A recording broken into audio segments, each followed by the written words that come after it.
সম্মানিত হাজেরিন, আজকের এই জুমা পূর্ব সংক্ষিপ্ত অধিবেশনে আমরা কোরআন সুন্নাহর আলোকে ইসলামের যতগুলি নফল আমল আছে, ফরজ ওয়াজিব এর বাহিরে যতগুলি গুরুত্বপূর্ণ আমল আছে, এর মাঝে সর্বাধিক গুরুত্বপূর্ণ যেই আমলটি আল্লাহ নবী সাল্লাল্লাহু আলাইহি ওয়াসাল্লাম যদি কন্টিনিউ করতেন তাহলে এটি ফরজ হয়ে যেত।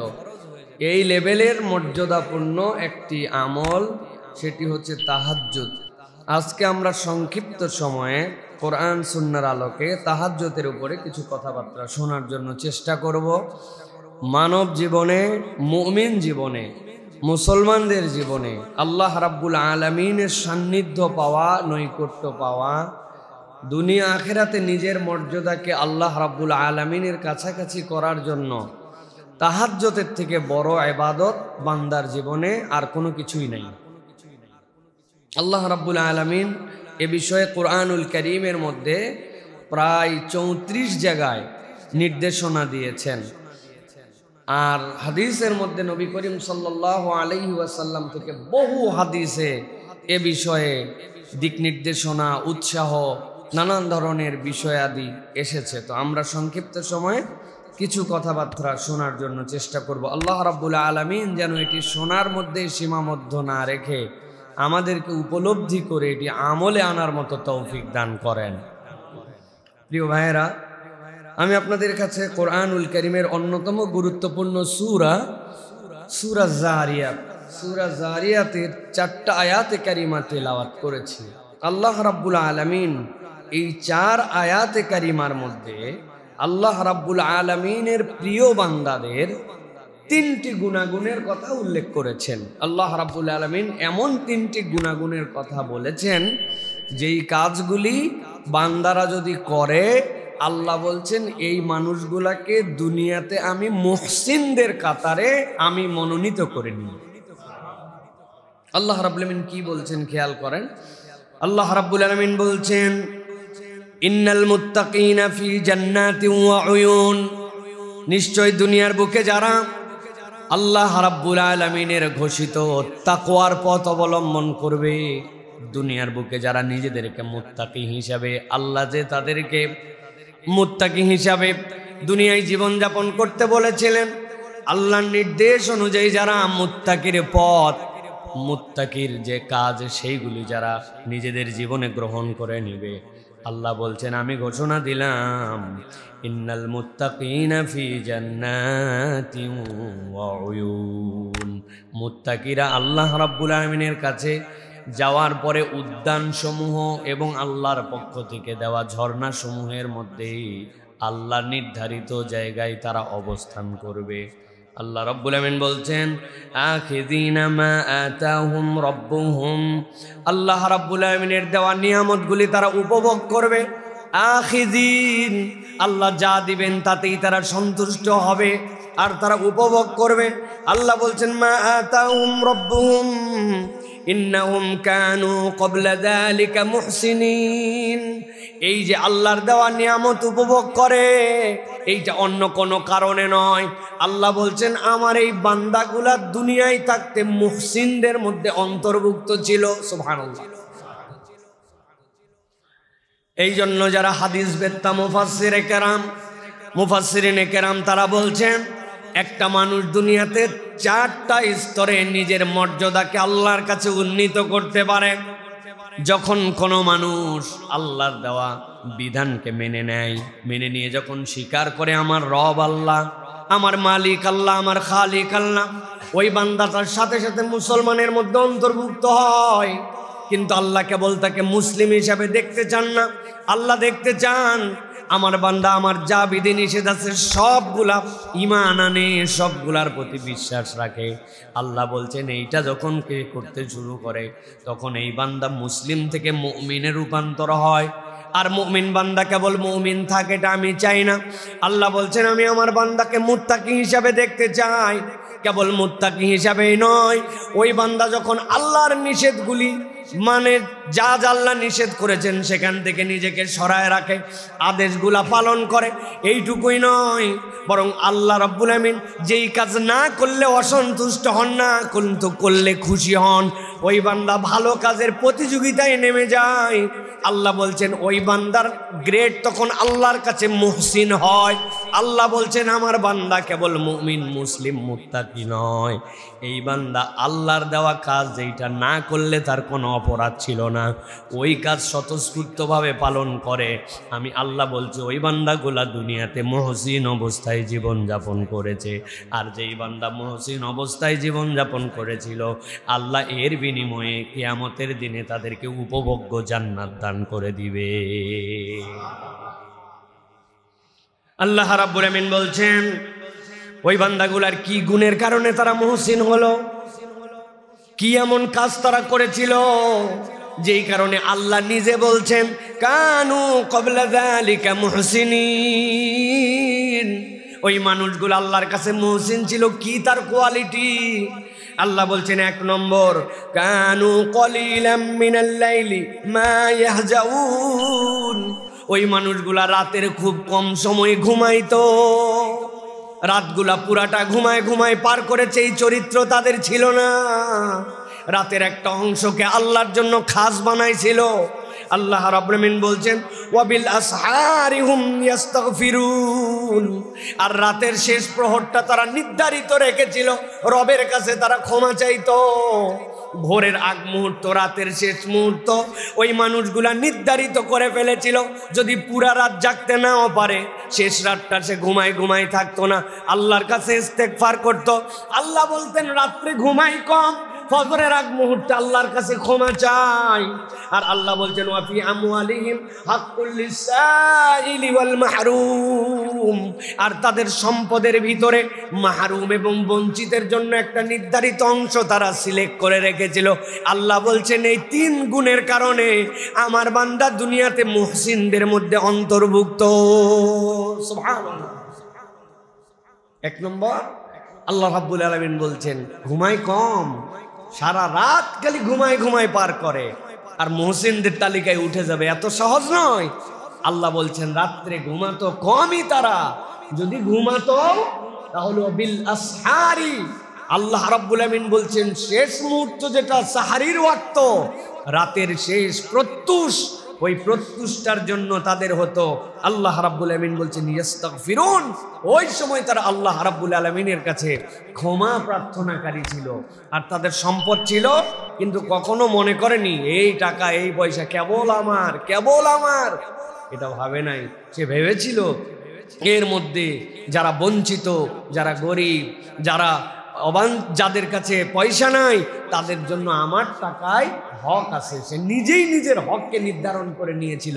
আল্লাহ বলছেন এই 3 গুণ থাকার কারণে এই মানুষগুলো আল্লাহর কাছে মুহসিন হয়ে গিয়েছিল। সুবহানাল্লাহ। আর মুহসিনদের জায়গা কোনটা?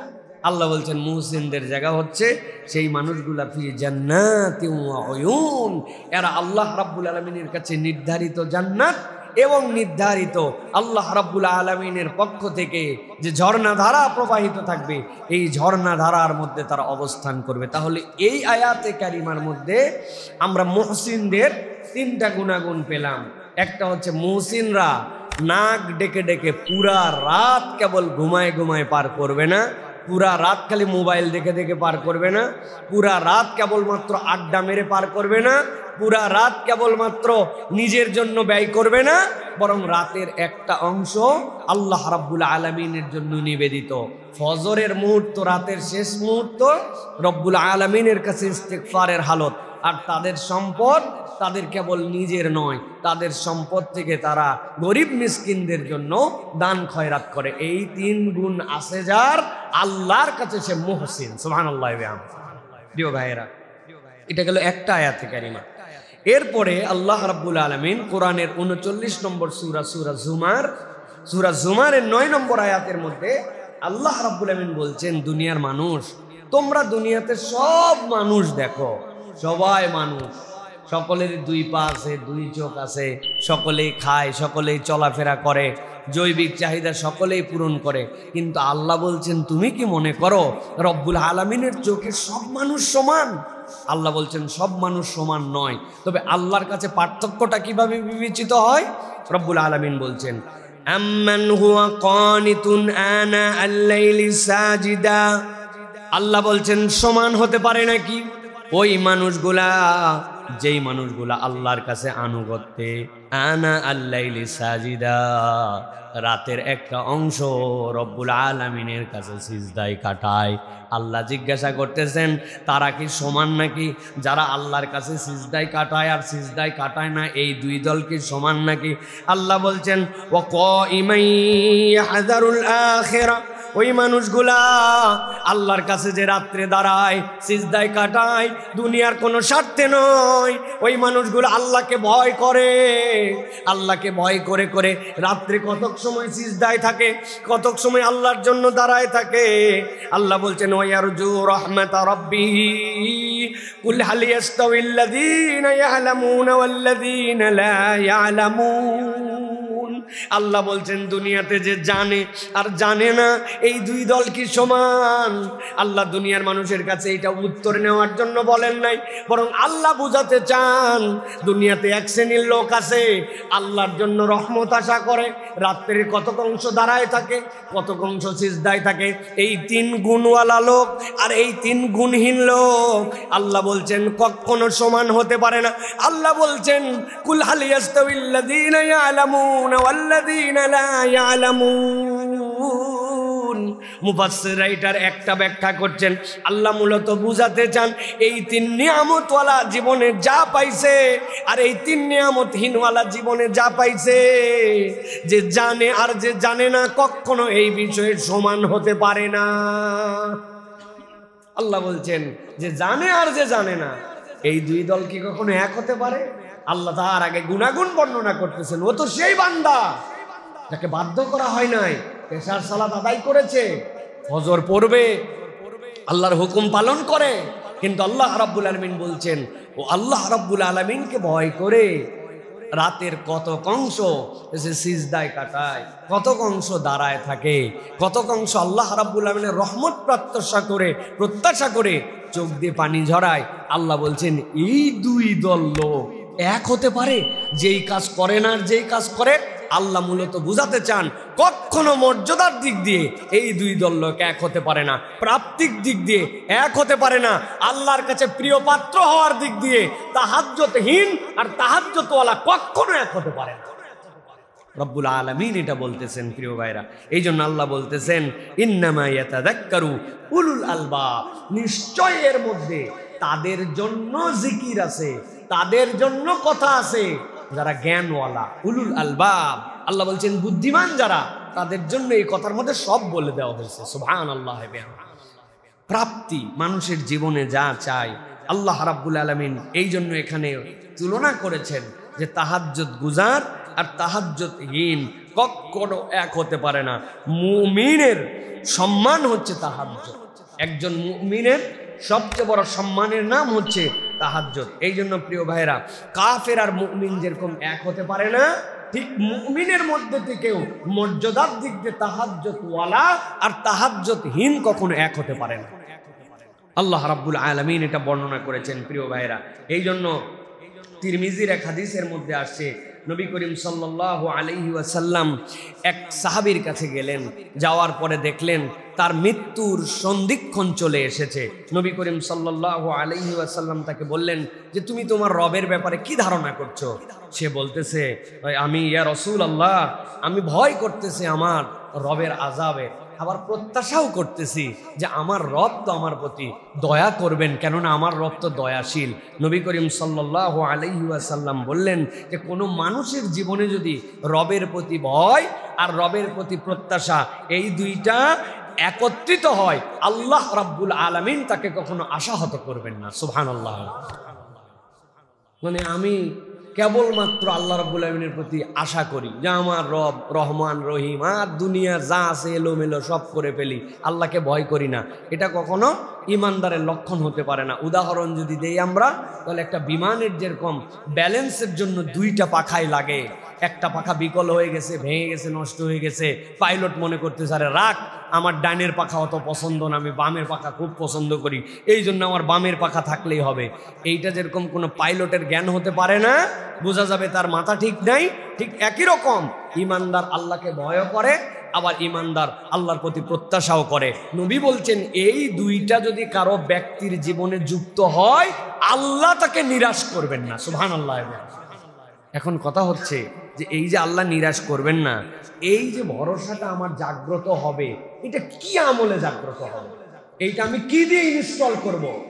আমি তো সব জায়গায় বলি যে আমরা আমাদের জীবনে কোরআনকে, সুন্নাহকে আমাদের জীবনে ইনস্টল করি না, কেননা আমি নিজেই উপযুক্ত হই নাই। আমি নিজেই এখন পর্যন্ত উপযুক্ত হই নাই, অথচ আমি দেখতেছি কোরআন কোরআনের জায়গায় আছে, হাদিস হাদিসের জায়গায় আছে। এমন কোনো জায়গা নাই যে জায়গায় আমি রিসেন্ট আমলে এই উদাহরণটা দেই না। এই যে আমি এই দৌলদিয়া পাটুরিয়া ঘাট দিয়া ঝিনাইদার মাহফিলে যাচ্ছিলাম, যাওয়ার সময় মধ্যে ফেরি, আসরের ওয়াক্ত হয়ে গেছে।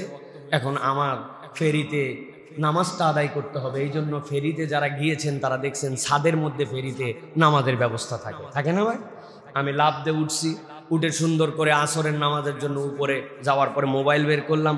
মোবাইলটা বের করার পরে মোবাইলের মধ্যে আমাদের কম্পাস আছে, কম্পাসটা অ্যাপস দেখলাম, অ্যাপ দেখে যে আমাদের কেবলা যেরকম এই দিকে দেখে আমি 2 রাকাত নামাজ আদায় করে ফেলেছি। 2 রাকাত নামাজ আদায় করার পরে আমি বসে আছি, আর দেখি একটা মুরব্বী ডান পাশ থেকে আমার দিকে এমন ভাবে তাকায় আছে। এখন অপরিচিত একটা লোক যদি অনবরত তাকায় থাকে তাহলে বিব্রত লাগে, ঠিক কিনা ভাই? এখন আমি ওই মুরব্বীকে সালাম দিচ্ছি, আসসালামু আলাইকুম চাচা, কিছু বলবেন? বলতেছে বাবা তুমি তো নামাজ পড়ে আমাকে অবাক করে দিছো। আমি চিন্তা করলাম নামাজ পড়ে উনারে আমি কেমনে অবাক করলাম। মুরব্বীকে বললাম ঘটনা কি চাচা?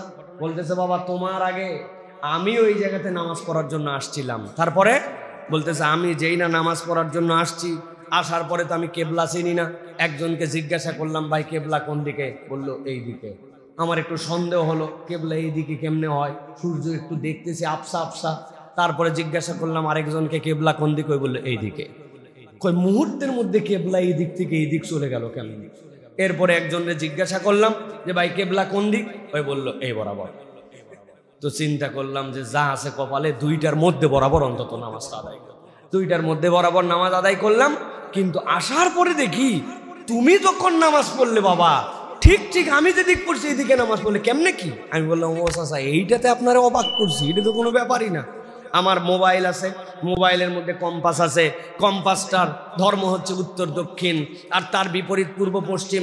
খানায় কাবার থেকে আমরা পূর্ব দিকে, এই জন্য আমাদের বলি পশ্চিম কেবলা, কিন্তু কেবলা আমাদের কাবা, দিকটা হচ্ছে আমাদের পশ্চিম। ওইটা তো অটোমেটিক দেখা যায়, আর ওইটা দেখে আমার নামাজ কালাম ঠিক করা যায়, আমাদের কেবলা ঠিক করা যায়। তো মুরব্বী বলছে বাবা এই দেখি আমার একটু সেট করে দেওয়া যায়। আমি বললাম এই তো সোয়াব কামায়ের একটা বিরাট সুযোগ পাইছি, এখন যদি মুরব্বীর এইটা আমি সেট করে দেয়, আদাল্লু আলাল খাইরি কাফাইলিহি, যতদিন নামাজ কালাম পড়বে আমি সোয়াব পাবো। বললাম চাচা আমার ইন্টারনেট আছে, হটস্পট আছে, সব আছে, আপনি শুধু মোবাইল দেন, আমি 2 মিনিটে সেট করে আপনাকে দেখাই দিচ্ছি কেমনে কেবলা ঠিক করতে হয়। মুরব্বী তো আনন্দে গদগদ হয়ে পকেট থেকে মোবাইল বাইর করে আমার হাতে দিছে। এতক্ষণ পর্যন্ত মুরব্বী অবাক, মোবাইল হাতে নিয়ে দেখি নোকিয়া 3220। এখন বুঝে থাকলে বলেন, আপনারা যে হেসে দিলেন, নোকিয়া 3220 মানে বাটন মোবাইল, ঠিক না ভাই? বাটন মোবাইলে কি কোনো গুগল প্লে স্টোর আছে? এখানে কি কোনো অ্যাপস ইনস্টল করার সুযোগ আছে ভাই হটস্পট দিয়া? না। তার মানে কি বুঝাতে চাই আপনাদের কাছে, কোরআন কোরআনের জায়গায় আছে, আল্লাহর বিধান আল্লাহর বিধানের জায়গায় আছে, কিন্তু আমরা এমন একজন মুমিন মুসলমান হয়ে আছি, আমরা ওই অ্যাপস ইনস্টল করার মতো আমাদের কোনো রকম মন মানসিকতাও নাই, নিজেদেরকে আমরা ওরকম করে রেডিও করি না। ওয়াজ হুজুরের মতো করে যাচ্ছে, ফজিলত হুজুরের মতো বলে যাচ্ছে, হাদিস থেকে হুজুর বয়ান করে যাচ্ছে, কোরআন থেকে শুনে যাচ্ছি, এমন কোনো মাস নাই 4টা জুমা পড়ি না, কিন্তু আমার জীবনে এইটা যে ইনস্টল করতে হবে আমি নিজেই অনুপযুক্ত হয়ে আছি, ঠিক কিনা ভাই? এই জন্য প্রিয় ভাইয়েরা, আল্লাহ রাব্বুল আলামিন বলতেছেন ভয় করো, আবার আল্লাহর প্রতি আশাও করো। এখন আশাও করি না ঠিক মতো, ভয়ও আমার মধ্যে আসে না। কারণ কি? কারণ যে জিনিস দ্বারা এটা আমার ইনস্টল হবে ওই আমল আমি জীবনে করতে রাজি নাই। খালি বলি আমার জ্বর ভালো হচ্ছে না, কিন্তু আমার জ্বর ভালো হওয়ার জন্য যে প্রেসক্রিপশন ফলো করতে হবে, আমি প্রেসক্রিপশন ফলো করি না। আমি প্রেসক্রিপশনকে সম্মান করি অবশ্য। ঢাকার সবচেয়ে দামি মেডিসিন ডাক্তার দেখাচ্ছে, 2500 টাকা ভিজিট। আধা ঘন্টা সময় দিছে আমাকে, ডাক্তারই হয় না এরকম। বাপরে বাপ, ইংল্যান্ডে ডাক্তার ট্রিটমেন্ট করতে যায় বাংলাদেশে, আপনি ডাক্তার নিয়ে গদগদ, প্রেসক্রিপশন নিয়ে গদগদ, আধা ঘন্টা দেখছে এটা নিয়ে গদগদ, নিয়ে এসে আপনি সুন্দর করে আয়নার নিচে আপনার টেবিলের নিচে প্রেসক্রিপশন রেখে দিয়েছেন, ওটা ফলো করেন না, ওইটা অনুসরণও করেন না। তাহলে এই ডাক্তারের প্রশংসা করে, প্রেসক্রিপশনের প্রশংসা করে, ডাক্তার দেখানোর ক্রেডিট নিয়ে আপনার আমার লাভ হবে ভাই? কি বুঝাইছি বলেন তো, কি বুঝাইছি বলেন? আপনারা তো বোঝেন সব, এরপরে ভেঙে দেওয়া লাগবে ভাই।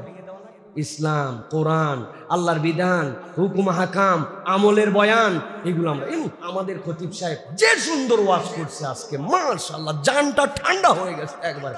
এমন ঠান্ডা হয়েছে যে এটা ফ্রিজের মতো হয়ে গেছে, আর এটা গরম হয় না আমাদের। আমরা ওই আমল আর করলাম না, হুজুর নিজেও করে না, আবার মুসল্লিও করে না। আমরা খালি বয়ানের প্রশংসা করি, কোরআনের প্রশংসা করি, ইসলামের শ্রেষ্ঠত্ব বর্ণনা করি, আমার নবীর উপর নবী নাই। আপনি বললেও নাই, না বললেও নাই, নবী তো শ্রেষ্ঠ, আল্লাহ ঘোষণা করছে। আপনার আমার বলাতে না বলাতে কি যায় আসে, ঠিক কিনা? আপনার আমার বলাতে যায় আসে, ইমানের প্রশ্ন আছে এই জায়গাতে। হ্যাঁ, আমি যদি অস্বীকার করি আমি বেঈমান হয়ে যাব, কিন্তু এইটুকু বলার দ্বারা কেবল উপকার হয় না ভাই, এইটা আমার আপনার জীবনে অনুসরণ করার দ্বারা উপকার হয়। প্রিয় ভাইরা, আনা আল্লাহ, রাত্রির প্রহর সমূহ, রাত্রির 3টা প্রহর আছে। আব্দুল্লাহ ইবনে আব্বাস রাদিয়াল্লাহু তাআলা বর্ণনা আসছে, রাত্রির প্রথম প্রহর, রাত্রির শেষ প্রহর আর মধ্যবর্তী প্রহর, এই 3 প্রহর। ইবনে আব্বাস রাদিয়াল্লাহু তাআলা বলছেন, যেই ব্যক্তি হাসরের ময়দানে তার হিসাব সহজ করতে চায়, সে যেন আনা আল্লাইল, রাত্রির শেষ প্রহরের গুরুত্ব দেয়। যার কাছে রাত্রির শেষ প্রহরের গুরুত্ব যত বেশি, হাসরের দিনের হিসাব তার জন্য তত সহজ। সুবহানাল্লাহ, আমার কথা নয়। আব্দুল্লাহ ইবনে আব্বাস রাদিয়াল্লাহু তাআলা নবীজির থেকে জেনে বুঝে তারা এই কথা বলেছেন। প্রিয় ভাইরা, এই জন্য মুমিনদের যে বৈশিষ্ট্যগুলি বর্ণনা করা হয়েছে, আগে বলেছে মুহসিনদের বৈশিষ্ট্য, যে আল্লাহ রাব্বুল আমিন 3টার কথা বলেছেন, যে ওই মানুষগুলা রাতে কমই ঘুমায়, ওই মানুষগুলা শেষ প্রহরে আল্লাহর কাছে ইস্তেগফার করে আর তাদের সম্পদ থেকে দান করে। আর আল্লাহ এই জায়গায় বলেছেন যে যারা জানে আর যারা জানে না, 2 দল কখনো সমান হতে পারে না। যেই মানুষগুলি রাত্রেবেলা আল্লাহর ভয়ে দাঁড়ায়, সিজদা করে এবং রহমত প্রত্যাশা করে, আল্লাহ রাব্বুল আলামিন বলছেন ওই মুমিনদের আরেকটা গুণাগুণ আল্লাহ রাব্বুল আলামিনের কাছে। কি গুণাগুণ? একদম আমাদের কাছে সূরা ফুরকান, জেনারেল আয়াত, হাজার হাজার বার আমরা এটা শুনেছি। আল্লাহ রাব্বুল আলামিন বলছেন, ওয়া ইবাদুর রহমানিল্লাযীনা ইয়ামশুনা আলাল আরদি হাওনা।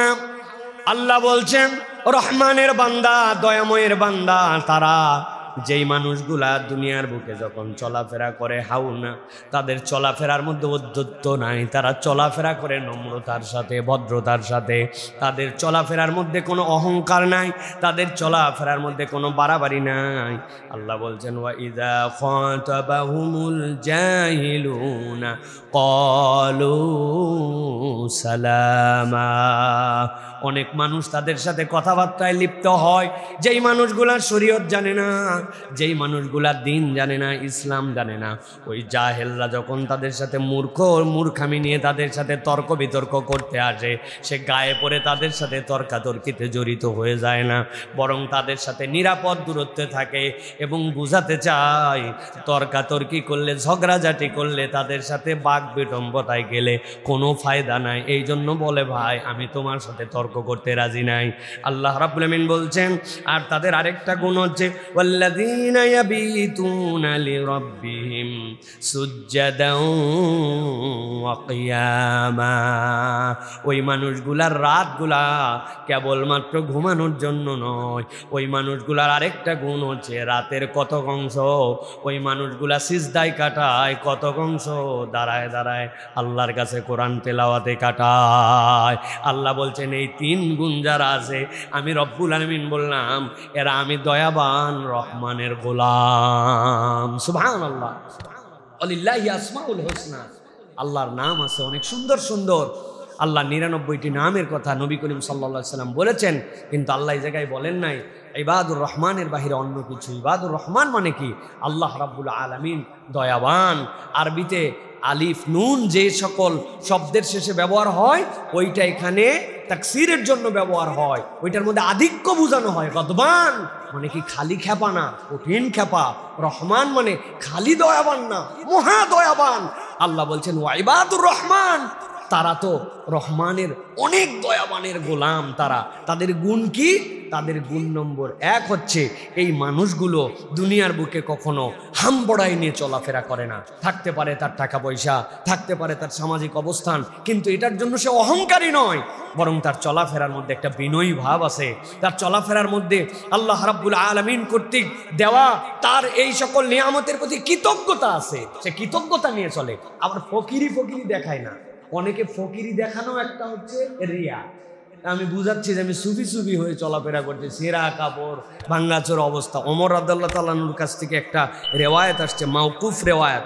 এইটার মধ্যে আসছে এক লোক ওই রকম কাপড় পরে ছেঁচড়ায় যাচ্ছে। ওমর রাদিয়াল্লাহু লাঠি দিয়ে ওরা পিটায় সাইজ করছে না, বলছে তুই এরকম করে চলিস কেন? বলতেছে আমি জমিনের বুকে কখনো মানে আপডেট হয়ে জমিনের বুকে আমি কখনো যেন অহংকারী না হয়, এরকম করে চলার জন্য বিনয় হয়ে চলতেছি। হযরত ওমর বলছেন এটা বিনয় নয়। ইমানদার কখনো এইরকম ল্যারভেরা হয়ে চলবে না। ইমানদারের চলাফেরা একদম মানে কোনো সাইজ নাই, সুইজ নাই। পাঞ্জাবির পিছনে গুঁজাইতে একদম মাথা পর্যন্ত উঠে গেছে, আনস্মার্ট চলাফেরা করে, টুপি ময়লা, জামা কাপড় ময়লা, দেখলে গা দিয়া মনে হচ্ছে দুর্গন্ধ বেরোচ্ছে, এরকম নয়। কিন্তু তার চলাফেরাটা যেন অহংকারী না হয়, অপরের থেকে আমি সেরা, আমার থেকে উপরে কেউ নাই, এরকম যেন না হয়। পরিষ্কার পরিচ্ছন্নতা, সৌন্দর্যবোধ, পোশাক পরিচ্ছদে গোছানো চলাফেরা, আচরণে গোছানো মানসিকতা, ইসলাম এগুলো পছন্দ করে। ইন্নাল্লাহা জামিল ইউহিব্বুল জামাল, তোমার রব সুন্দর, তিনি সৌন্দর্যকে পছন্দ করেন, কিন্তু সৌন্দর্য যেন অহংকারে তোমার পর্যবসিত না হয়। এটা 1 নম্বর গুণাগুণ। 2 নম্বর কি?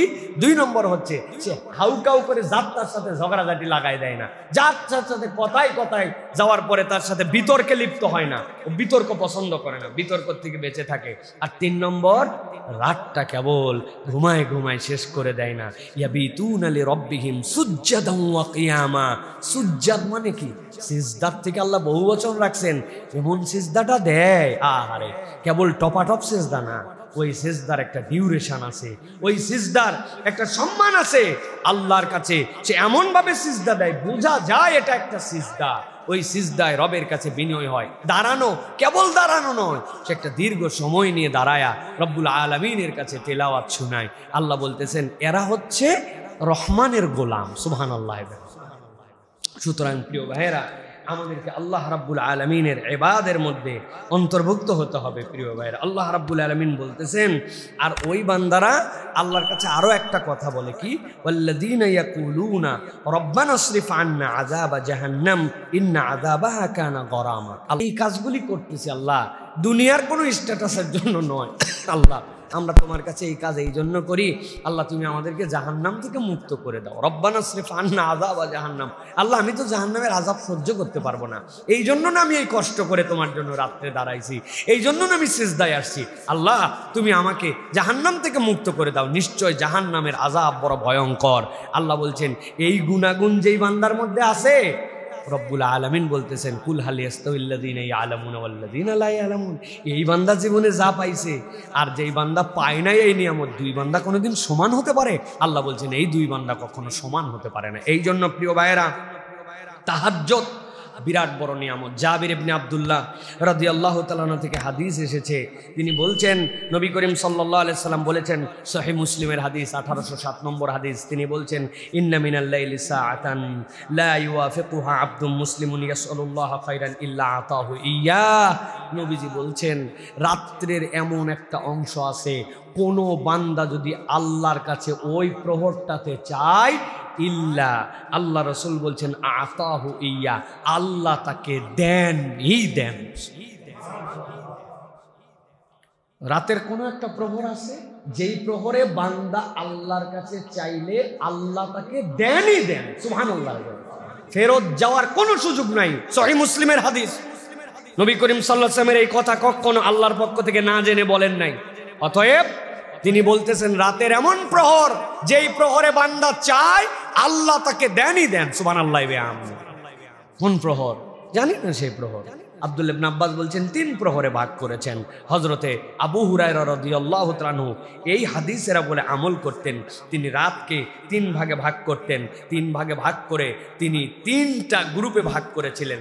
এক অংশে নিজে ইবাদত করতেন, এক অংশে তার খাদেমদের জন্য ইবাদত করাকে দায়িত্ব রেখেছিলেন, আর এক অংশে স্ত্রীদের জন্য ইবাদত করাতেন। তার টার্গেট ছিল আমি যখন ইবাদত করি রাতের কোনো প্রহরে আমার খাদেম, আমার পরিবার, আমার স্ত্রী সকলের জন্য দোয়া করি। আবার আমি একটু আরাম করতেছি, স্ত্রীকে বলছি এখন তুমি আমার শেষ, সাথে সাথে তুমি শুরু করো, প্রহর যেন বাদ না যায়। তুমিও আমার জন্য, পরিবারের জন্য, খাদেমের জন্য, বরকতের জন্য, মাগফিরাতের জন্য দোয়া করো। খাদেমরা আরামে গেছে, সাথে সাথে তিনি তার সন্তানদেরকে জাগায় দিতেন যে আমার সন্তানরা পরিবারের, তোমরা এখন ইবাদত করো। পরিবারের সন্তানরা তখন রাত কখনো তার বাড়িতে ইবাদতহীন থাকতো না। হযরত আবু হুরায়রা রাদিয়াল্লাহু তাআলা এইভাবে তার জীবনকে পার করেছেন।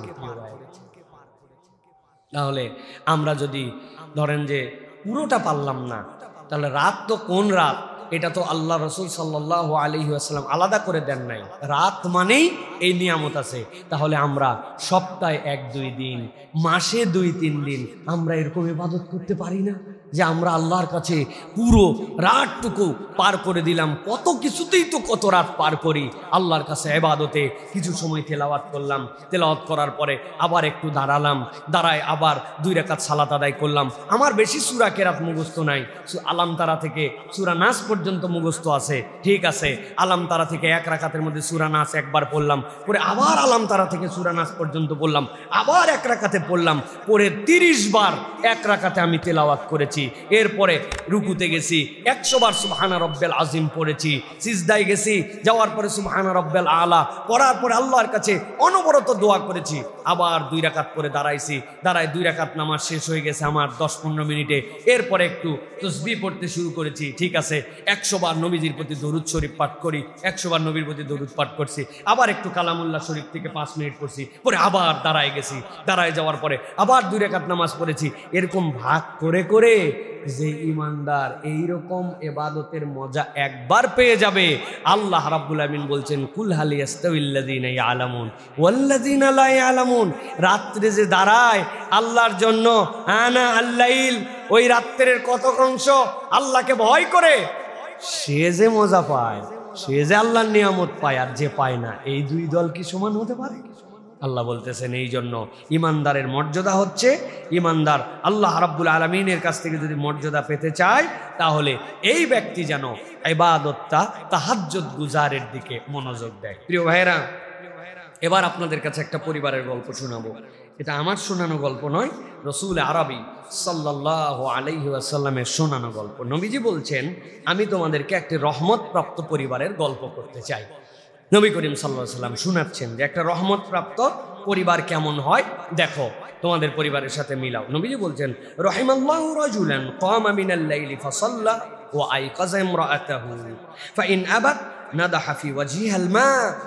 আল্লাহ নবী বলছেন আল্লাহ সেই পরিবারের প্রতি রহম করেন যেই পরিবারের স্বামী স্ত্রী 2 জনই ঘুমায় গেছিল এশার পরে। এরপরে পরিবারের পুরুষটা রাত্রেবেলা উঠেছে, উঠার পরে সে তাহাজ্জুদের জন্য দাঁড়াবে, সাথে সাথে অজু করেছে, অজু করে আসার পরে তাহাজ্জুদে দাঁড়িয়েছে, দাঁড়ানোর পরে তার স্ত্রীকে ডাক দিছে, এই বউ ওঠো তো, ওঠো একটু তাহাজ্জুদ পড়ে আসতে, উঠো তো। বউ বেচারি সারাদিন কাজ করছে, নানান ধরনের ব্যস্ততা গেছে, তার ঘুম ভাঙে না, আর মোড়া করে ডাক দিছে, উল্টা দিক হয়ে শুয়ে পড়ছে। স্বামী সাথে সাথে অল্প একটু পানি নিয়ে আসছে, পানি নিয়ে আসার পরে নখের মধ্যে একটু পানি নিয়েছে, নিয়ে বউয়ের মুখের মধ্যে এরকম করে পানি ছিটা দিছে। যেই না বউয়ের মুখের মধ্যে পানি ছিটাইছে, বউ তো পানি পাইয়া সাথে সাথে লাফ দিয়ে উঠছে চোখ মুখ, আরে আপনি আমারে পানি দিলেন, লাভ দিয়ে উঠছে। উঠার পরে নবী করিম সাল্লাল্লাহু আলাইহি ওয়াসাল্লাম বলতেছেন এরপরে স্বামীও একটু সালাত আদায় করছে, আবার স্ত্রীও একটু সালাত আদায় করছে। ঠিক একই ঘটনাটা পরের দিন হয়েছে আবার ভিন্ন রকম। কিরকম? রাহিমাল্লাহু ইমরাআতান কামাত মিনাল লাইলি ফাসাল্লাত ওয়া আইকাযাত যাওজাহা ফাইন আবা নাদাহাত ফি ওয়াজহিল মা। পরের দিন বউ আগে উঠে গেছে, স্বামী বেচারি ক্লান্ত। বউ উঠার পরে স্বামীরে ডাক দিছে, আপনি উঠেন তো, খালি ঘুমাচ্ছেন, ওঠেন, তাহাজ্জুদ পড়তে হবে। স্বামী বেচারি বলতেছে রাখো রাখো, আজকে হবে না। সাথে সাথে উল্টা দিকে ঘুরে স্বামীর সাথে সাথে মগে একটু পানি ছিল, হাতে করে মুখের মধ্যে পানি মেরে দিছে। স্বামীর মুখে যেই না পানি পড়ছে, সাথে সাথে লাফ দিয়ে উঠছে, উঠে বলছে ভালো করছো তুমি, আল্লাহ তোমার ভালো করুক যে তুমি অন্তত মুখে পানি দিয়েছে জন্য আমার ঘুমটা ভেঙে গেল। এরপরে তারা দুইজনে একটুখানি তাহাজ্জুদের সালাত আদায় করছে। আল্লাহ নবী বলছেন এই পরিবারটা আরশে আজিমের রবের পক্ষ থেকে রহমত প্রাপ্ত পরিবার। আমাদের বাড়ির কথা চিন্তা করেন, আপনি বউয়ের মুখের মধ্যে পানি দিয়েছেন রাতের বেলা, ওই রাত্রেই বাড়ি জাহান্নাম হয়ে যাবে। কি ভাই, ঠিক না ভাই? বউরে পানি দিয়ে তাও বাঁচা যেতে পারে, কিন্তু বউ যদি আপনারে পানি দেয় তোর বংশ তালাক। ব্যাককল মহিলা, কি করা লাগবে না লাগবে আমি জানি না, রাত্রেবেলা তুমি পানি লাগাইছো, দাঁত মুখ ফাড়ায় ফেলবেন, ঠিক না ভাই? ইনশাল্লাহ, নাকি? নবী করিম সাল্লাল্লাহু আলাইহি সাল্লামের সাহাবীদের জিন্দেগি কি জিন্দেগি ছিল, কি সুন্দর তাদের বিহেভিয়ার ছিল, আপনি কল্পনা করেন। নবী করিম সাল্লাল্লাহু আলাইহি সাল্লাম বলছেন এইটা হচ্ছে একটা রহমত প্রাপ্ত পরিবার। এটা এমনি এমনি হয় না, এটা একটা ভালোবাসা, ইবাদতের প্রতি তাদের মনোযোগ, ইবাদতের প্রতি আগ্রহ, এই তাহাজ্জুদের দাম, এইটার দ্বারা আল্লাহ রাব্বুল আলামিন যে তার মর্যাদা কোন জায়গায় নিতে চান, এইগুলার বুঝ থাকলে না দুইজন মিলে তখন এই আনন্দটা উপভোগ করবে। আর যেই পুরুষ যেই মহিলা ফরজ নামাজই পড়ে না, তার আবার তাহাজ্জুদ কি, এশার নামাজ পড়ছে কি পড়ে না, এর আবার তাহাজ্জুদ আপনি কি করবেন প্রিয় ভাইরা? এই জন্য এইটা হচ্ছে একটা রহমত প্রাপ্ত পরিবার। এই জন্য বলা হয় হাদিসের পরিভাষায় পারিবারিক সমস্যা সমাধানে তাহাজ্জুদ বিরাট প্রভাব রাখে। সন্তানদের জীবনে তাহাজ্জুদ বিশাল প্রভাব রাখে। সন্তানরা পুরা রাত ঘুমায় না, আপনার ছোট বাচ্চা আছে, কিন্তু একদিন উঠে দেখছে যে এই রাত্রিবেলা মা উঠে সালাত আদায় করতেছে, বাবা উঠে কান্নাকাটি করতেছে, ওই সন্তানের দিলের মধ্যে এমন প্রভাব আল্লাহ রাব্বুল আলামিন ঢুকায় দিবেন। ওই সন্তান ঘুমায় আছে আর তার বাপ সিজদায় তার জন্য দোয়া করতেছে, আল্লাহ রাব্বুল আলামিন ওই সন্তানের জীবনটা ভিন্ন রকম করে দিবেন। আমি তো কত জায়গায় বলি চাওয়ার ক্ষেত্রে আমাদের থেকে, বাঙালি মুসলমানের থেকে বেয়াদব আল্লাহর কাছে আর কোনো বান্দা মনে হয় দুনিয়ায় নেই। বলবেন হুজুর কি বুঝাতে চান, আমি একটু বুঝাই, তাহলে আপনাদের কাছে ক্লিয়ার হবে যে আমরা কেইসা বেয়াদবের বেয়াদব। আমরা সালাম করলাম, আসসালামু রাহমাতুল্লাহ, আসসালামু রাহমাতুল্লাহ, আছে না ভাই? কি বলছে ইমাম সাহেব? ইমাম সাহেব যা বলছে তাও হয়তো রব্বানা আতিনা ফিদ দুনিয়া হাসানা ফিল আখিরাতি হাসানা এটা বলছে, রব্বানা যালামনা আনফুসানা বলছে না, তারপরেও এত জোরে কেমনে বলে সেটাও একটা কথা। তারপরে ইমাম সাহেবেরটা বাদ দিলাম, নিজেরটা কি অবস্থা? নিজেরটা তো আরো খারাপ। আসসালামু কি বলছেন আপনি ভাই? আপনি বলছেনটা কি আমাকে বুঝান। আপনি নিশ্চয় বলছেন রব্বানা যালামনা আনফুসানা রব্বানা আতিনা ফিদ দুনিয়া হাসানা, এইগুলাই তো বলি না আমরা আল্লাহর কাছে, কিন্তু বলার ভাষাটা কি আপনি একবার কল্পনা করে দেখেন। আপনি আপনার এলাকার এমপি সাহেবের কাছে গেছেন যে আপনার ছেলের একটা চাকরি দরকার, এমপি সাহেবের কাছে যাওয়ার পর আপনি বলতেছেন আসসালামু আলাইকুম এমপি সাহেব, আমার ছেলেটা কিন্তু উপযুক্ত হয়ে গেছে, তার জন্য অনার্স মাস্টার সবগুলো ভালো রেজাল্ট, তার জন্য আপনার একটা চাকরি ব্যবস্থা আগামী বুধবারের মধ্যে আপনার জন্য অনুরোধ করে গেলাম। এমপি সাহেব বলছে ধর তো ধর, এটা ধরে বদমাইশ কোত্থেকে কি বললি রে? এমপি সাহেবের কাছে এসে কেমনে কথা বলা লাগবে তুই জানিস না। এমপি বাদ দিলাম, আপনি বয়স্ক হয়ে গেছেন, আপনার একটা বয়স্ক ভাতার জন্য কাগজ দরকার, ইউনিয়ন পরিষদের আপনি চেয়ারম্যানের কাছে গেছেন, বয়স্ক ভাতার জন্য সার্টিফিকেট লাগে না? যে আপনি চেয়ারম্যানকে বলছেন চেয়ারম্যান আসসালামু আলাইকুম, আমার কিন্তু বয়স হয়ে গেছে, আমার জন্য একটা সার্টিফিকেট দরকার, দ্রুত আমি কিন্তু আর কাজ করতে পারি না, আগামী বুধবারের মধ্যে তুই আমার জন্য ব্যবস্থা করে দিবে। আসসালামু আলাইকুম। চেয়ারম্যান বলবে এটা তো খালি বয়সই হয়নি, পাগলাও হয়েছে। ভাই এটা বাদ দিলেন, আপনার ছুটি দরকার না, আপনার মাদ্রাসার মোতায়েন সাহেব এর কি এমন পাওয়ার আছে? ঢাকা শহরে মাদ্রাসার কোনো অভাব নাই, তোমার মাদ্রাসায় পড়লাম না, কি হয়েছে? সমস্যা আছে কোনো? কেউ কারো মাদ্রাসায় পড়তে আমাকে বাধ্য করতে পারে না। আমি ঢাকা শহরে যে কোনো জায়গায় যেতে পারি। উনাকে যে আপনার ছুটি দরকার, আপনি ছুটির জন্যই যদি হুজুরকে এরকম করে বলেন হুজুর আমার একটু বাইরে যাওয়া দরকার দ্রুততার জন্য, আপনার জন্য ছুটি নেওয়ার জন্য আপনি মেহরবানি আপনি ছুটি মঞ্জুর করবেন। হ্যাঁ, হুজুর বলবে লাঠি নিয়ে আগে ফাটাই ওকে। কি আপনি একটু হাসেন না, একটু দিল দিয়ে অনুভব করেন। আপনার মোহতামিম সাহেব নিতে পারে না, চেয়ারম্যান নিতে পারে না, এমপি নিতে পারে না, আর হাকামুল হাকিমিনের কাছে সারা জীবনের গুনার জন্য আপনি দোয়া করতেছেন। আল্লাহ রাব্বুল আলামিন যে আযাব নাজিল করেন আমাদের প্রতি, থ্রেট করে থাপ্পড় দেয় নাই, আল্লাহ রাব্বুল আলামিন যে আমাদের আমলনামা ধ্বংস করে দেয় নাই, এটাই তো বেশি। আমরা চাওয়ার ক্ষেত্রে বেয়াদব হয়ে গেছি। কথা বলেন, কথা বলেন, অনুভব করেন প্রিয় ভাইয়া।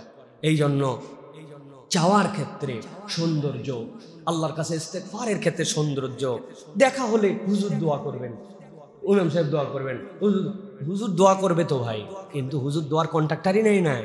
আপনার দোয়া আপনার জন্য যেভাবে হবে, আপনার সন্তানের জন্য যেভাবে হবে, এভাবে দুনিয়ার কেউ করতে পারে না। আমি আমার জন্য কোনোদিন দোয়া করি নাই সিজদায় পড়ে আধা ঘন্টা, আল্লাহ যেন আমাকে বড় আলেম বানায়, অল্প একটুখানি বলে আল্লাহ আমাকে বড় আলেম বানায়, আল্লাহ যেন আমাকে দাইল আল্লাহ বানায়, আল্লাহ দুনিয়া আখিরাত আল্লাহ বানায়। এইটুকু কেমনে হইল ভাই? আপনার সন্তানের জন্য আপনি সিজদায় পড়ে আধা ঘন্টা দোয়া করেন নাই, আপনার পরিবারের জন্য দোয়া করেন নাই। হাত তুলতে তুলতে হাত আর থাকতেছে না, তারপরেও নামাচ্ছি না। আমার পরিবারের জন্য, আমার বাচ্চার জন্য, আমার সন্তানের জন্য আমি কখনো দোয়া করলাম না। নিজের জন্য আমি কোনোদিন 15 মিনিট এক সিজদায় গেছি না গেছি, মানুষজন মনে করতেছে এর কি মাথা ঠিক আছে কিনা, অজ্ঞান হয়ে গেল কিনা, আল্লাহর কাছে এরকম করে সিজদায় চলে গেছি। ওই প্র্যাকটিসটা তাহাজ্জুদ দিয়ে হয় ভাই। কেউ যখন দেখে না আল্লাহর কাছ থেকে, তখন আল্লাহ নবী সাল্লাল্লাহু আলাইহি ওয়াসাল্লাম বলেছেন একটা মুহূর্ত আছে, ওইটা মঞ্জুর করে নিতে হয়। লাইফে একবার মঞ্জুর হয়ে গেলে গেইনার হয়ে যায়। এই জন্য পৃথিবীতে সফল যারা, তাহাজ্জুদ আছে তাদের সাথে। তাহাজ্জুদ ছাড়া সফল হওয়া যায় না। এটা আল্লাহ রাব্বুল আলামিনের পক্ষ থেকে দেওয়া নিয়ামত। আপনি খুঁজ করে দেখেন, হয় বাপ মায়ের পক্ষ থেকে, কারো পক্ষ থেকে, কোনো জায়গার পক্ষ থেকে একটা দোয়া আছে, তাছাড়া এটা হয় না, এটা হয় না প্রিয় ভাইয়েরা। আল্লাহ রাব্বুল আলামিন যেন আমাদেরকে এটা বোঝার মতো তৌফিক দান করেন প্রিয় ভাইয়েরা। হযরত ওমর রাদিয়াল্লাহু তাআলা আনহু রাত্রেবেলা সন্তানদেরকে ডাকতেন। হাদিসের মধ্যে আসছে তিনি রিমাইন্ডার দিতেন ফজরের জন্য সন্তানদেরকে, ওয়ামুর আহলাকা বিসসালাত ওয়াসতাবির আলাইহা। তিনি এইটা বলে বলে সন্তানদেরকে বলতেন যে আমি তোমাদেরকে এমনি এমনি ডাকি নাই, এটা আল্লাহর পক্ষ থেকে নির্দেশ যে তোমাদেরকে ডাকার কথা আল্লাহ রাব্বুল আমিন বলেছেন, এই জন্য তোমাদেরকে উঠতে বলতেছি। কোরআন দিয়ে তিনি ডাকতেন। এইটা ডাকার কারণে সন্তানরা বাপ তো পড়া এখন মনে হতে পারে আব্বা আমার প্রতি জুলুম করে, কিন্তু উনি কোরআন দিয়ে এটা ডাকতেন সন্তানদেরকে। ওমর রাদিয়াল্লাহু তাআলা আনহু তার সন্তানদেরকে এইভাবে ডেকে ডেকে উঠাইছেন প্রিয় ভাইয়েরা। এই জন্য আমাদেরকে আল্লাহ রাব্বুল আলামিনের এই জাকেরিন বান্দাদের মধ্যে অন্তর্ভুক্ত হতে হবে। আমার শেষ কথা আজকে প্রিয় ভাইয়েরা, ভালো করে বোঝার চেষ্টা করেন এই কথাটা। আল্লাহ রাব্বুল আলামিন বলছেন যে তোমরা, সূরা হাজাবের মধ্যে আল্লাহ বলেছেন যে তোমরা বেশি বেশি আল্লাহর জিকিরকারী বান্দা হও। আল্লাহ কোরআনে বলছেন ওয়াযাকিরিনাল্লাহা কাসীরা ওয়াযাকিরাত আ'আদ্দা লাহুম মাগফিরাতাও ওয়া আজরান আযীমা। আল্লাহ বলছেন যারা পুরুষ এবং নারীদের মধ্যে থেকে আল্লাহ রাব্বুল আলামিনের জিকিরকারী বান্দা, অধিক জিকিরকারী বান্দাদের মধ্যে অন্তর্ভুক্ত হবে, আ'আদ্দা লাহুম মাগফিরাতাও ওয়া আজরান আযীমা। আল্লাহ বলছেন আমি রাব্বুল আমিন তাদের জন্য ক্ষমা আর তাদের জন্য মহা পুরস্কারের ব্যবস্থা করব। সুবহানাল্লাহ। আজরান আযীমা মানে কি? সাথে সাথে মাথার মধ্যে এটা ঢুকায় রাখবেন। আজরান আযীমা, কোরআনে আল্লাহ রাব্বুল আলামিন আজরকে 3 ভাবে বর্ণনা করেছেন। ফাউজ যেরকম 26 বার কোরআনে আছে, আল ফাউজ শব্দটা কোরআনে আছে, ওই ফাউজ কাল্লা 4 ভাগে বর্ণনা করেছেন, ফাউজুল মুবিন, ফাউজুল কাবীর, ফাউজুল আজিম। ঠিক আজরান আজিম যেটা আপনি জেনে রাখবেন, আজরান আজিম যেখানে বলা হবে, আল্লাহ যেখানে জান্নাত না বলে আজরা আজিম বলবেন, ওইটার মানে আল্লাহ জান্নাতে বান্দাকে দিদার দিবেন। সুবহানাল্লাহ। আল্লাহ বলছেন কাকে দিবেন? আল্লাহ এইটা দিবেন তাকে যে দুনিয়ার বুকে অধিক পরিমাণে জাকিরিন এবং জাকিরাত। এখন আপনি জাকিরিন আর জাকিরাতের সংজ্ঞা কিভাবে নির্ধারণ করবেন? নিশ্চয় ওই যে আমরা মাঝে মাঝে বাস দিয়ে যেতে দেখি না, যে বিভিন্ন মাইক দিয়ে জিকির করতে যায়, হুক্কুর হুক্কুর হুক্কুর হুক্কুর করতে করতে যায়। আমি চিন্তা করছি এইটা বোধহয় জিকির, কোনটা জিকির, কোনটা অধিক জিকির, কোনটা? এটা বাহির থেকে দলিল নিতে হবে না, এটা মারফু হাদিসের মধ্যে আসছে। নবী করিম সাল্লাল্লাহু আলাইহি ওয়াসাল্লাম এটার বর্ণনা করে দিয়ে গেছেন। নবী করিম সাল্লাল্লাহু আলাইহি ওয়াসাল্লাম বলছেন, ইযা আইকাযার রাজুলু আহলাহু মিনাল লাইল ফাসাল্লায়া আও সাল্লা রাকাতাইন জামিআন কুতিবা ফিয যাকিরিনা ওয়ায যাকিরাত। সুবহানাল্লাহ বলেন।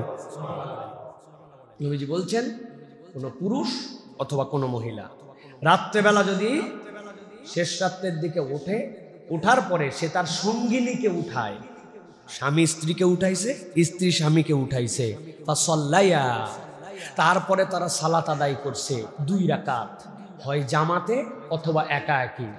রাত্রের অংশ পার হয়ে যাওয়ার পরে তাহাজ্জুদের দিকে আসার পরে পুরুষ অথবা নারী রাত্রেবেলা উঠছে, সঙ্গিনীকে জাগাইছে, জাগানোর পরে ফাসাল্লায়া আও সাল্লা রাকাতাইন জামিআন, দুইজন একা একা অথবা জামাতে 2 রাকাত সালাত আদায় করছে।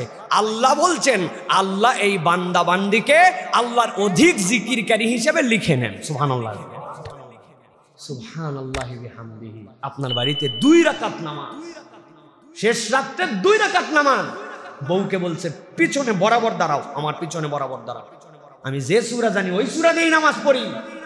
ফুল লাইফে 50 বছরের দাম্পত্য জীবন একবারও হয় নাই, একবারও হয় নাই ফুল লাইফে। হিসাব মিলান, বাড়িতে যায়, পুরো 50 বছরের জীবনে কোনোদিন হয় নাই। আর আল্লাহ নবী বলতেছেন এটাই হচ্ছে জাকিরিন আর জাকিরাত পরিবার। আপনি ডেকে তুলছেন, তুলে পড়ো, একটু পড়ো, লজ্জা লাগে, হায় হায় শেষ বয়সে কি শুরু করলে হুজুরের ওয়াজ শুনে আসে, এগুলো কি শুরু হলো আমাদের বাড়িতে, লজ্জা লাগে। কিন্তু এই লজ্জা কোনো পজিটিভ লজ্জা নয়, এই লজ্জা ভাঙতে হবে, এই আড়ষ্টতা ভাঙতে হবে। আল্লাহ রাসূল সাল্লাল্লাহু আলাইহি ওয়াসাল্লাম বলছেন যে পরিবারকে উঠায়া 2 রাকাত তুমি পড়ো, সিঙ্গেল পড়ো, আমি পড়ি। কিন্তু আল্লাহ বলতেছেন এই পরিবারটাকে আল্লাহ রাব্বুল আমিন জাকিরিন এবং জাকিরাতদের মধ্যে অন্তর্ভুক্ত করে নেন। সুবহানাল্লাহ ওয়া বিহামদিহি। আল্লাহ আমাদেরকে বুঝার তৌফিক দান করুন। ইব্রাহিম ইবনে আদহাম থেকে একটা বর্ণনা আসছে, তাকে জিজ্ঞাসা করা হলো, শেখ মানুষ কেন রাত্রে উঠতে পারে না, জেগেই তো থাকে, শুয়েও থাকে, কিন্তু নামাজের জন্য কেন মুসাল্লায় দাঁড়াতে পারে না? তিনি বললেন, দিনের পাপ বান্দাকে রাত্রে জাগতে দেয় না। জাগা মানে কি? জাগা মানে জেগে থাকা না। রাত 3টা পর্যন্ত জেগে থাকে কিন্তু জায়নামাজে 2 রাকাতের জন্য দাঁড়াতে পারে না। উনি বলছেন দিনের পাপ তোমাকে রাত্রে জাগতে দেয় না। প্রিয় ভাইরা, এই জন্য দিনের পাপ কি, চোখের পাপ, অন্যান্য আমল, এগুলোর থেকে আমাদের বাঁচার জন্য চেষ্টা করতে হবে। প্রিয় ভাইরা, আল্লাহ রাব্বুল আলামিন রাত্রেবেলা বান্দাকে ডাক দেন, ডাক দিয়ে কি বলেন, হাল বিন মুস্তাগফিরিন ফাউগফিরা লাহু। তোমাদের মধ্যে সারাদিন না আমাকে বলছো যে বান্দা এটা দেন, এটা দেন, আল্লাহ এটা দেন, আর এখন আমি বলতেছি যে তোমাদের মধ্যে কেউ নাই যে আমার কাছ থেকে ক্ষমা চাও, আমি আল্লাহ রাব্বুল আলামিন তাকে ক্ষমা করে দিব, আমি রব্বুল আলামিন তাকে মাফ করে দিব। আমার কাছে এরকম কি চাওয়ার মতো কেউ নাই? প্রিয় ভাইরা, এই জন্য আল্লাহ রাব্বুল আলামিনের কাছে চাইতে হবে। একটা অনুভূতির কথা শেয়ার করে কথা শেষ করি। আমরা মাঝে মাঝে বলি না, ভুলেই গেলি, এতদিন হলো একবার ফোন দিলি না, হ্যাঁ একটা ফোনও দিস না, একদমই সময় পাস না, মানুষের এত ব্যস্ততা। আল্লাহ রাব্বুল আলামিন এই যে বান্দার কাছে ঠিক একই ভাষায় নবী করিম সাল্লাল্লাহু আলাইহি ওয়াসাল্লামকে বলেছেন, ইয়া আইয়ুহাল মুজাম্মিল কুমিল লাইলা ইল্লা কলিলা নিসফাহু আও ইনকুস মিনহু কলিলা। ও আমার হাবিব ওঠেন, অর্ধেক তার কিছু কম, কিন্তু ওঠেন না একটু, আপনি শুয়েই থাকলেন। কোয়ালিটি টাইম পাস মানে কি? বন্ধুর সাথে কোয়ালিটি টাইম পাস করে, বলে আমরা একটা কোয়ালিটি টাইম পাস করলাম। পৃথিবীর ইমানদারের জীবনে সবচেয়ে বড় কোয়ালিটি টাইম পাস হচ্ছে তাহাজ্জুদের সময় 2, 4, 6, 8 রাকাত সালাত আদায় করা। আপনি যদি এই আমলটা করেন, আল্লাহ রাব্বুল আমিন রসুলকে ডেকেছেন, আপনার প্রতি তো ওহী দেন না, আপনি ওইটার মুখাতেব হয়ে উঠে দাঁড়ায় গেছেন, আপনি নবীরও অনুসরণ করেছেন, আল্লাহর হুকুমও পালন করেছেন। সুবহানাল্লাহ, আপনি 2 in 1 পেয়ে যাবেন। প্রিয় ভাইরা, এই জন্য আল্লাহ রাসূল সাল্লাল্লাহু আলাইহি ওয়াসাল্লাম যে এই আমলটা কঠিন, এটা আল্লাহ কোরআনুল কারীমের মধ্যে বলেছেন, ইন্না নাসিয়াতাল লাইলি হিয়া আশাদ্দু ওয়াতওয়ান ওয়া আকওয়ামু কিলা। প্রবৃত্তির নিয়ন্ত্রণ আর কোরআন পাঠ, এইটা হচ্ছে মানুষের জীবনে এত সহজ কাজ নয়। রাত্রে জাগলে এই দুইটাই আল্লাহ সহজ করে দেন। সুবহানাল্লাহ। এই জন্য প্রিয় ভাইরা, আসুন আমরা আজকে তাহাজ্জুদের উপর যে কথা শুনলাম, আল্লাহ সবার আগে আমাকে আমল করার তৌফিক দান করেন, আমাদেরকে আমল করার তৌফিক দান করেন। একটু অভ্যাস বানায় ফেলি ভাই, সোমবার, বৃহস্পতিবার আমরা তো সকলেই কম বেশি রোজা রাখার জন্য চেষ্টা করি। তাহাজ্জুদের ওয়াক্তটা তো তার আগে, সাহারির শেষ ওয়াক্ত মানেই তাহাজ্জুদের ওয়াক্ত। তাহলে আপনি একটু সাহারির জন্য যদি উঠে পড়েন, উঠে যদি 4টা রাকাত সালাত একটু আদায় করেন, আপনি যদি উঠার পরে একটুখানি আল্লাহর কাছে তেলাওয়াতের জন্য রত হন, কত কাল আর এই গড্ডালিকা প্রবাহের জীবন পার করবো ভাই। একটুখানি আমরা পরিবর্তন করি না জীবনে ভাই, দেখেন না কিরকম মজা পেয়ে যান, লাইফটা কিরকম একটু ব্যতিক্রম হয়ে যায়। আল্লাহর কাছে একটু চেয়ে দেখেন রব্বুল আলামিন কিভাবে নিয়ামত দেন। আল্লাহ রাব্বুল আমিন যেন আমাদেরকে আমল করার তৌফিক দান করেন।